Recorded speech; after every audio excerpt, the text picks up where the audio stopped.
មានបងប្អូនខ្លះបានយល់ច្រឡំអំពីក្រុមហ៊ុន PTT ដោយបានគិតថា PTT គ្រាន់តែជាក្រុមហ៊ុនលក់សាំងតែមួយមុខនេះគឺខុសហើយការពិត PTT ដែលជាក្រុមហ៊ុនរបស់រដ្ឋាភិបាលថៃមិនត្រឹមតែជាស្ថានីយ៍ប្រេងឥន្ធនៈតែប៉ុណ្ណោះទេតែ PTT ក៏ជាក្រុមហ៊ុនដ៏ធំមួយដែលមានតម្លៃរាប់សិបពាន់លានដុល្លារដែលបានលក់ប្រេងឥន្ធនៈចម្រាញ់មកឲ្យកម្ពុជាផងដែរប្រេងឥន្ធនៈចម្រាញ់នេះគឺគេយកវាទៅចម្រាញ់ឲ្យចេញទៅជាប្រេងម៉ាស៊ូតប្រេងសាំងចាក់យន្តហោះប្រេងឡានប្រេងម៉ូតូអ្វីដែលបងប្អូនមិនដឹងគឺថាប្រទេសកម្ពុជាគឺពឹងទៅលើក្រុមហ៊ុន PTT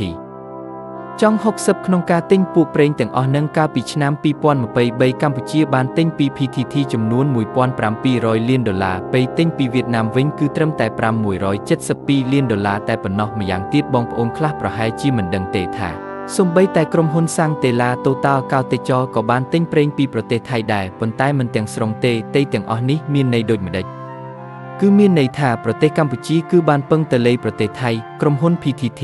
ស្ទើរតែទាំងស្រុងហេដែលវាលេខសប្រហែលជា50គ្រាន់តែក្នុងរយៈពេល4ខែនៅក្នុងឆ្នាំនេះគឺថាកម្ពុជាបានទិញប្រេងពីថៃចង់ 1000 លានដុល្លារបាត់ទៅហេដូច្នេះបីសរុបមួយឆ្នាំពេញគឺប្រហែលជាអាចចូល 4000 លានដុល្លារផងក៏មិនដឹងទេកម្ពុជាអាចទិញប្រេងពីប្រទេសផ្សេងបានដែរឬទេ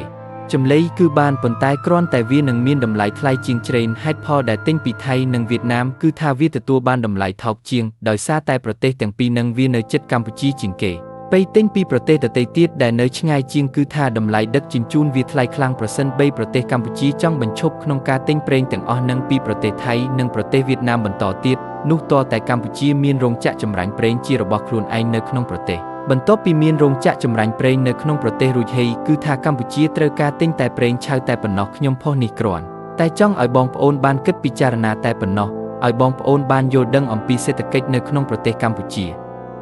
សូមអរគុណ